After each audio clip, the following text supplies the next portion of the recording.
RK நகர் தொகுதியில் இடைத்தேர்தல் ரத்து செய்யப்பட்டதை தமிழக பாஜக தலைவர் தமிழிசை சவுந்தரராஜன் வரவேற்றுள்ளார். சென்னையில் செய்தியாளர்களிடம் பேசிய அவர், அடுத்து வரும் தேர்தல்களை நியாயமாக நடைபெறுவதை தேர்தல் ஆணையம் உறுதி செய்ய வேண்டும் என்றும் அவர் கேட்டுக் கொண்டார். தேர்தல் ஆணையத்திடம் தேர்தலை நேர்மையாக நடத்துவீர்கள் என்றால் நடத்துங்கள், தேர்தலை நேர்மையாக நடத்த முடியவில்லை என்றால் அதை ரத்து செய்யுங்கள்.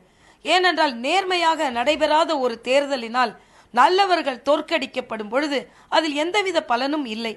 தொடர்ந்து திருமங்கல ஃபார்முலா என்று திராவிட முன்னேற்ற கழகத்தால் ஆரம்பிக்கப்பட்ட இந்த ஒரு பழக்கம் இன்று ஆர்கே நகர் ஃபார்முலாவாக உருவெடுத்து வந்து கொண்டிருந்த காலகட்டத்தில் அதற்கு ஒரு முற்றுப்புள்ளி வைக்கப்பட்டிருக்கிறது என்ற வகையில் எனக்கு ஆறுதல். அதே நேரத்தில் தேர்தல் ஆணையம் அடுத்த தேர்தல் நேர்மையாக நடைபெறும் என்ற உத்தரவாதம் எங்களுக்கு கிடைத்த பின்பு நாங்கள் நடத்துகிறோம் என்று சொல்வது இன்னொரு முறை வரவேற்கத்தக்கது. ஏனென்றால் சொல்லும் தலைவர்கள் எல்லாம் இந்த முறை நிறுத்திவிட்டால் போதுமா, இதை தடுக்க முடியுமா என்ற ஒரு அவநம்பிக்கையே முதலிலிருந்தே சொல்லி வந்தார்கள். இல்லை, தேர்தல் சீர்திருத்தங்கள் கொண்டு வந்து எப்படியாவது இந்த ஆர்கே நகர் ரோடு ஊழல் முற்றுப்பெற்று இனிமேல் வரும் தேர்தல்கள் நேர்மையாக நடைபெற வேண்டும் என்ற நம்பிக்கையை நான் இங்கே விதைக்கிறேன்.